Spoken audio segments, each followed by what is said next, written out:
Nako po, mukhang malabo na ho talagang makabalik sa Pilipinas. Ito hong si dating Congressman Zaldico. At ngayon ay may mga report ang posibilidad, nako nakakuha na raw po ito ng Maltese passport o pasaporte mula po dyan sa Malta, na kung saan isa po ito sa mga bansa dyan po sa Europa. At ito po ang binanggit ni political strategist Lito Banayo. At dahil sa, di ba, nahaharap po ito sa napakaraming mga aligasyon ng katiwalian dito po sa Pilipinas. At binanggit po ni Banayo sa kanyang column sa Manila Standard na mukhang dito ho sa pangyayaring ito ay ang mga tatamaan lang ho dito po sa multi-billion peso flood control scandal, yung mga contractor lang ho at yung mga low-level DPWH officials ang maaaring makulong ho rito, mga kababayan, at wala hong politiko.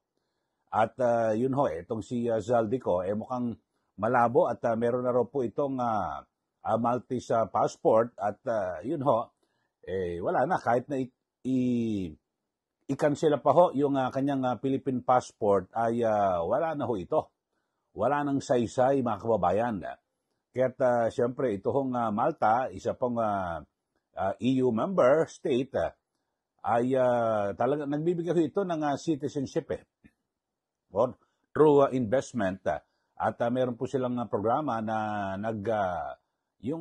nagpapahintulot po sa mga dayuhan na makakuha ng Maltese passport. Kapalit ho ng siyempre yung malaking kontribusyon at yung residency. Yung siyempre magbibigay po sila ng investment sa nasabing bansa. Ang nasabing mga espekulasyon ng mga kababayan ay ito ay matapos nga, di ba? May kinakaharap na kaso. Ito pong si Zaldico, ang laki ho. At ang sinasabi nga nasa 22 billion pesos di umano ang posibleng naibulsa nito pong si Zaldico. Siyempre, kapag ganito kalaki ho ng pera, alam na natin na talagang meron po siyang kakayanan na makapagtago sa ibang bansa, lalo't meron hong mga bansa na wala pong extradition treaty, ang Pilipinas. Ibig sabihin nun, wala ho, talagang hindi na ho natin makukuha ito pong si Zaldico. At talagang wala ho, malabo na at mukhang talagang tuloy-tuloy po ang galit ng taong bayan. At may binabanggit nga ho itong si Congressman Toby Chanco ng Navotas na dapat ho mapauwi sa lalong madaling panahon ito pong si Zaldico. At kanyang taning nga ho ay hanggang katapusan ngayong taon o hanggang Disyembre dapat ay maipuwi itong si Zaldico. Kaso wala ho mukhang wala ho, base po sa mga indikasyon ngayon, may mga persepsyon at hinala na sadya talagang pinatatago na po ito hong si Zaldico. So ito ho, at tignan nyo ho sa screen natin, yung sinasabi ni Ginoong Lito Banayo na posibilidad na yun nga ho, meron na pong Maltese passport. Ito pong si dating Congressman Zaldico. Yung Malta na ho yan, mga kababayan, yan din yung napaulat na kung saan ay, ito, nakikita nyo sa screen na kung saan ay yung si Defense Secretary, Gibo Chidoro, ay kumuha ng pasaporte sa Malta. Di ba? May mga lumabas na siya po may Maltese passport. Bagamat sinasabi niya, ay isinuko niya na raw po ito nang siya po ay mahirang bilang kalihim ng Department of National Defense. So, ayan po, nakikita nyo at binabanggit ho na meron pong posibilidad na Maltese passport na itong si dating Congressman Zaldico. At so dito ho, mga kababayan, ay talagang mukhang talagang lang ho ito, moro-moro o walang mangyayari ho dito po sa investigasyon ng ICI kasi ang mga naunang pinakakasuhan wala po Halimbawa, itong si Zaldico, pinakakasuhan mo pero alam mo namang hindi na makakauwi. So itong si dating DPWH Undersecretary si Bernardo, Yun ho, pero Yusek lang ho yan eh. Siguro maaaring ito ho, makasuhan ho ito, talagang makulong ho ito. At yung yung dalawang senador, si Senator Joey Villanueva at Senator Jinggoy, mukhang mahina rin po ang kaso kasi base po sa testimonya, kasi tinitignan ko at di ba, sinusubaybayan natin yung sa Senate Blue Ribbon Committee. Ang kwento ho kay Senator Jinggoy, ang utos daw ni Engineer Alcantara kay Bryce, maganda ka ng pera. Ito yung sa project, ibibigyan natin yan kay Senator Jinggoy. So, sabi ho ni Bryce Hernandez, pinaghanda raw siya ng pera para ibigay kay Jinggoy. So, lumilitaw, hearsay, hindi naman si Bryce ang mismo nag-abot ng pera dito kay Jinggoy. Tapos yung kay Senator Joel Villanueva, ay inihingi raw kasi ibang project ang multipurpose, tapos gumawa raw sila ng parang flood control, tapos i-deliver ang pera sa kanyang rest house. Pero hindi rin direkta kay Senator Joel Villanueva, sa isang tao raw doon sa rest house ni Senator Joel. So hindi direkta, alam niyo naman yung proseso po ng kaso rito sa atin. So malabnaw po itong kasong ito, kaya nagtataka ako, binabanggit pa ho si na Yusek Claire Castro at mismong si Pangulong Marcos Jr. na hindi, talagang mabagal ang pag-usad ng investigasyon para sigurado raw.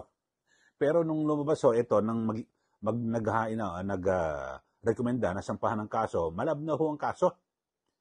Malamang ma-absuelto ho, wala ho talaga, no? Ang dami ho ng mga tinukoy na talagang sinasabing malalaki isda, mastermind, at may iba pang mga kontraktor na sinasabi ho, si Senator Ping Lacson. Wala ho, hindi man lang na-imbestigahan So, yun ho. Eto, pakinggan ho natin si Congressman Toby Chanco na ang sinasabi niya, dahil sa kabagalan po ng DFA, nabigyan ho ng pagkakataon ito pong si Zaldico na makapaghanda, no? At talagang hindi na po babalik yan sa Pilipinas. At siyempre, parang ang perception mo mga kababayan, talagang tinutulak itong si Zaldico na huwag ka nang umuwi. Baka kasi kung sino-sino pa ituro mo. O yun ho mga kababayan. Eto, panoorin nyo mga kababayan yung interview dito po kay Congressman Toby Chanco ni Pinky Web sa Billionaire News Channel. Eto po si Congressman Toby Chanco. Anong gagawin natin and how will you appease people? Ang isipin ng tao, kaya nyo hindi kinancel, binigyan nyo siya ng pagkakataon na makakuha ng pasaporte sa ibang bansa. And is that a possibility in Portugal?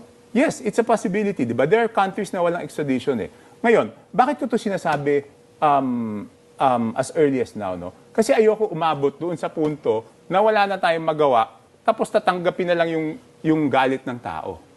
But Congressman, don't you think there is a chance that he's doing that already?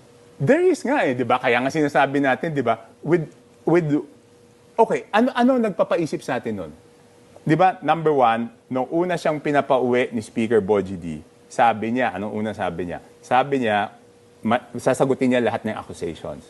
Nung pinauwi na siya at sinorten yung kanyang travel clearance, nag-resign siya. Instead na humarap, nag-resign siya. On the day na matatapos yung last day ng notice para hindi siya humarap sa Ethics Committee. So, ayaw niyang humarap. 2 beses sa ICI, ayaw niyang humarap. Tapos, nilabas niya yung air assets niya. Kung yung bahay niya, pwede lang niya dalhin, didinala niya yun, di ba? So, yung mga assets, pag-aari niya, na pwede niyang ilabas ng bansa, inilabas na niya. Yung ganyan bang klaseng tao, may balak bumalik dito at managot? Bakit mo ilalabas ang iyong air assets kung may balak ka pa naman umuwi dito? So, doon pa lang makikita mo na yung pattern At nalabas ang air assets, even if hindi maaaring maibenta. Kasi, di ba, sinabi ni Sec. Vince Dizon that they tried to, there was hindi, kasi kailangan na ano yun dalawa kailangan doon Certificate of Deregistration, tsaka Export Certificate of Airworthiness. So, hanggat hindi binibigay ng kaap yun, hindi niya mabebenta yun. Pero magagamit niya? Magagamit niya hindi ko lang alam kung sa helicopter pwede ba magpeke ng papeles, di ba? Hindi ko alam. Mukhang mas mahirap yata yun sa helicopter kaysa sa kotse. Kong Toby, do you think that, well, number one, do you think he even plans to come back? Hindi. Okay, sigurado na kayo doon. Hindi doon sa pattern, di ba? Yeah. Di ba normally dapat kung pinadalan siya ng summon ng ICI at hindi siya pwedeng bumalik, di ba dapat susulat ka? If he is in a country that we do not have an extradition treaty with, does that mean that he will never return even if there's a court order because we do not have an extradition treaty with that particular I would country? think it would be that way. Yan po. So mukhang malabo na ho talagang umuwi sa Pilipinas itong si dating Congressman Zaldico. So malabo na kasi parang sakit siya ho. Naniniwala itong si Congressman Chanco na meron na po siyang ibang pasaporte. O kahit na ano niya pa, kanselahin niyo na yung kanyang Philippine passport, wala na ho yan. So parang lumilitaw ho mga kababayan na talagang parang pinlano, ganun na magiging perception o kaya binigyan ng daan, o sige magtago ka na. Tapos hindi agad namin ipapakancel yung passport mo. Kumuha ka na ng pasaporte dyan. Kasi kinakailangan, marami ka namang kwarta. So, di ba, may mga bansa kasi gano'n na pag nag-invest ka sa kanilang bansa ng ganitong halaga, ay pwede ka nang makakuha ng pasaporte. Di po ba? So, wala po na. Meron din, di ba, iba, golden visa, na kung saan ay talagang, malaya ka makakaikot kung saan man. So, malabo na ho yan. At siyempre, kapag ikaw ay nagkaroon po ng isang pasaporte sa isang bansa, ibig sabihin, ikaw ay kanila ng mamamayan. Pwede ka naman nirahan doon at hindi ka naman pwedeng persahin na kunin ng Pilipinas. Bakit to? Kasi wala namang extradition treaty. Di po ba? So, talagang mukhang malabo na. Ewan ho natin kung saan hahantong ito pong pangyayaring ito. At ayon mismo kay Congressman Toby Chanco na aking sinasang-ayunan, talagang magpapatuloy po yung galit ng taong bayan sa ating gobyerno. At kasi hanggat hindi po nare-resolba at hindi po natutukoy o hindi napapanagot yung mga sinasabing malalaking isda dito po sa flood control project scam na ito, wala pong mangyayari. At hindi ko alam kung saan nahantong yung sitwasyon dito po sa ating bansa. Kayo, ano masasabi nyo sa ating mga taga-subaybay at mga nanonood dito po sa ating channel? Saan po hahantong? At kayo ba naniniwala na meron ng ibang pasaporte? O sa Malta, Maltese passport, ito pong si Zaldico.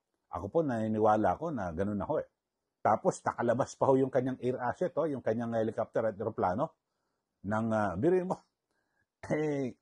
Alam mo na iniimbestigahan, nakaalpas pa. Nakaalpas pa, nakalabas pa yung kanyang aeroplano. Mga kababayan, air asset, ano nangyari? So talagang dito makikita na kumbaga sa binibaby itong si Zaldico. Yung bahay lang kung may ililipad lang, may ililipad ng malaya. Pero walang nakakaalam yung tatlong air assets, yung tatlong eroplano ni Zaldico. Bagamat sabi po ni DPWH Secretary Vince Dizon, hindi niya naman may ibebenta yan Pero paano natin malaman at kung hindi maibebenta?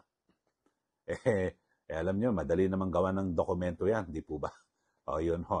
Well, kayo ho, masabi niyo, mag-comment na po kayo at sa mga bago lang po sa ating channel, mag-subscribe na po kayo para kayo po laging updated dito po sa ating mga pagtalakay sa mga mainit na issue.